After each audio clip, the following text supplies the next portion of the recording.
Halo teman-teman, balik lagi nih di channel Big NS. Senang sekali bisa ketemu lagi dengan kalian semua. Hari ini kita punya topik yang sangat menarik dan pastinya bikin penasaran. Kali ini kita akan ngebahas sesuatu yang berkilau, sesuatu yang berharga, dan sesuatu yang selalu jadi perbincangan hangat di dunia investasi. Sesuatu yang bikin penasaran. Yap, emas. Emas selalu menjadi simbol kekayaan dan kemewahan. Siapa sih yang nggak kenal emas? Dari perhiasan hingga investasi, emas selalu punya tempat spesial di hati banyak orang. Dari zaman dulu kala, nenek moyang kita udah pakai emas, entah buat perhiasan, koin, sampai buat melapisi candi. Emas sudah menjadi bagian dari sejarah manusia selama ribuan tahun. Emas digunakan dalam berbagai bentuk dan fungsi, mulai dari perhiasan yang indah hingga koin yang berharga, bahkan untuk melapisi struktur bangunan yang megah seperti candi. Nah, pertanyaannya, di tahun 2025, masih valid nggak sih investasi emas? Apakah emas masih menjadi pilihan utama bagi para investor? Masih menguntungkan atau malah zon? Apakah emas masih bisa memberikan keuntungan yang signifikan atau justru sebaliknya? Tenang, di video kali ini, kita bahas tuntas. Kita akan melihat berbagai aspek dari investasi emas, mulai dari keuntungan, risiko, hingga tips dan trik untuk memaksimalkan investasi kalian. Siap-siap catat ya, poin-poin pentingnya. Jangan sampai ketinggalan informasi berharga yang bisa membantu kalian dalam mengambil keputusan investasi yang tepat.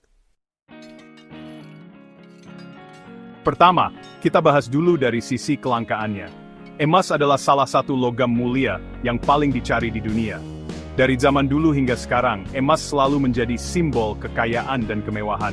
Tapi tahukah kamu kenapa emas begitu langka dan sulit ditemukan? Emas itu kayak mantan terindah, susah ditemukan dan didapatkan. Proses pencariannya bisa memakan waktu bertahun-tahun, bahkan puluhan tahun. Para penambang harus menyisir sungai, menggali tanah, dan menyaring pasir untuk menemukan butiran emas yang kecil. Nggak kayak batu akik yang bisa ditemukan di mana-mana. Emas ini cuma ada di tempat-tempat tertentu, dan prosesnya ribet banget.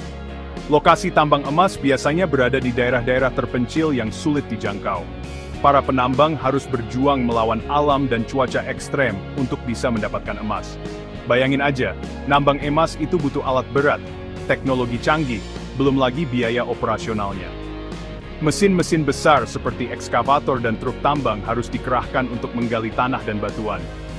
Selain itu, teknologi modern seperti detektor logam dan sistem pemetaan geologi juga sangat diperlukan. Udah gitu, proses pemurniannya juga nggak kalah ribet. Setelah emas berhasil ditambang, emas tersebut harus melalui serangkaian proses pemurnian yang rumit. Emas mentah harus dilebur dan dipisahkan dari logam-logam lain yang tidak diinginkan. Harus dipisahin dari material lain, dimurnikan, sampai kadar kemurniannya tinggi. Proses ini melibatkan penggunaan bahan kimia dan teknologi canggih untuk memastikan emas yang dihasilkan memiliki kemurnian yang tinggi. Setiap tahap dalam proses ini membutuhkan keahlian khusus dan peralatan yang mahal. Makanya, jangan heran kalau harga emas cenderung stabil bahkan cenderung naik, karena emang barangnya limited edition.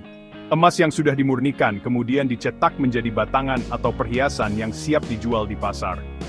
Karena prosesnya yang panjang dan rumit, emas menjadi salah satu investasi yang paling diandalkan. Udah langka, prosesnya susah, wajar kalau harganya premium. Jadi, kalau kamu punya emas, jagalah baik-baik, karena nilainya akan terus meningkat seiring waktu. Emas bukan hanya sekadar logam mulia, tapi juga simbol ketahanan dan kemakmuran. Kedua, kita bahas sifat fisiknya. Emas adalah logam mulia yang dikenal karena ketahanannya yang luar biasa. Emas itu kayak cinta sejati, tahan lama, dan gak akan pernah pudar. Bayangkan, cincin pernikahan yang terbuat dari emas bisa bertahan seumur hidup tanpa kehilangan kilauannya. Beda sama besi yang gampang berkarat atau kayu yang gampang lapuk. Emas ini tahan banting.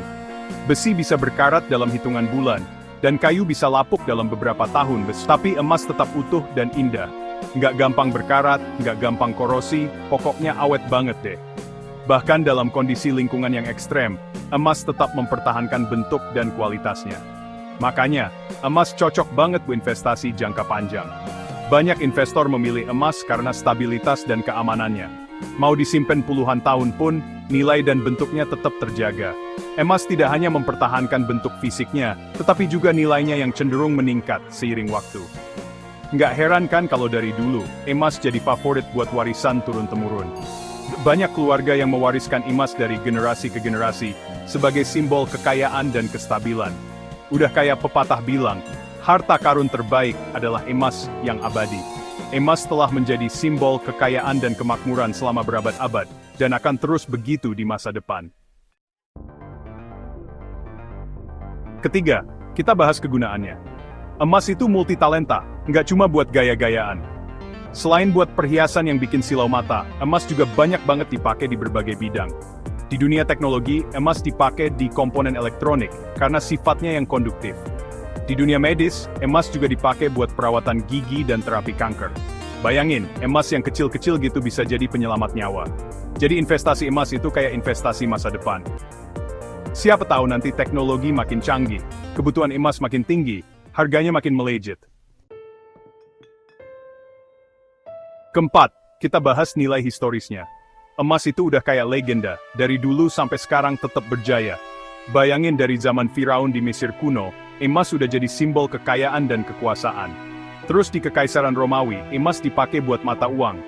Sampai sekarang pun, emas tetap jadi primadona. Bank sentral di seluruh dunia masih menyimpan emas sebagai cadangan devisa. Jadi, investasi emas itu kayak investasi yang udah teruji waktu. Udah dari dulu dipercaya, masa iya di masa depan nggak laku. Kelima, kita bahas permintaannya. Emas itu kayak artis papan atas, selalu banyak yang ngefans. Nggak cuma di Indonesia, emas juga jadi favorit di seluruh dunia. Permintaan emas selalu tinggi, baik buat perhiasan, investasi, maupun cadangan devisa negara. Apalagi kalau ekonomi lagi nggak stabil, orang-orang pada lari ke emas. Makanya emas sering disebut sebagai safe haven, tempat berlindung yang aman di tengah badai. Jadi, investasi emas itu kayak investasi yang nggak pernah sepi peminat. Selalu ada yang siap beli, jadi likuiditasnya terjamin. Keenam, kita bahas gengsinya.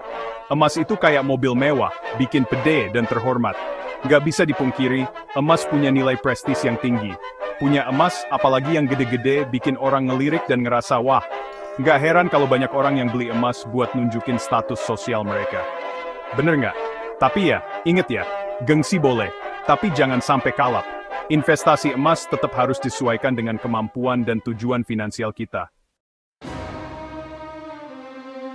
Terakhir kita bahas tentang inflasi. Emas itu kayak tameng, bisa melindungi kita dari serangan inflasi. Inflasi itu kayak monster yang ngerusak nilai uang kita. Dulu dengan 10.000 bisa jajan sepuasnya, sekarang jangankan jajan buat beli gorengan aja kurang. Nah, emas ini bisa jadi penyelamat. Nilainya yang cenderung stabil bahkan naik, bisa ngelindungi kita dari inflasi. Jadi investasi emas itu kayak investasi yang bikin kita tenang di masa depan. Nggak perlu khawatir uang kita tergerus inflasi.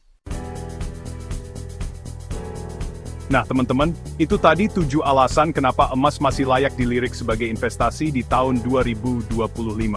Emas itu langka, awet, serbaguna, punya nilai historis, banyak peminat, bergengsi, dan bisa ngelindungi kita dari inflasi. Tapi ingat ya, investasi itu kayak milih jodoh, harus cocok sama tujuan dan profil risiko kita. Jangan sampai salah pilih, ntar bukannya untung malah buntung. Semoga video ini bermanfaat, jangan lupa like, share, dan subscribe channel Big NS untuk video menarik lainnya. Sampai jumpa di video selanjutnya.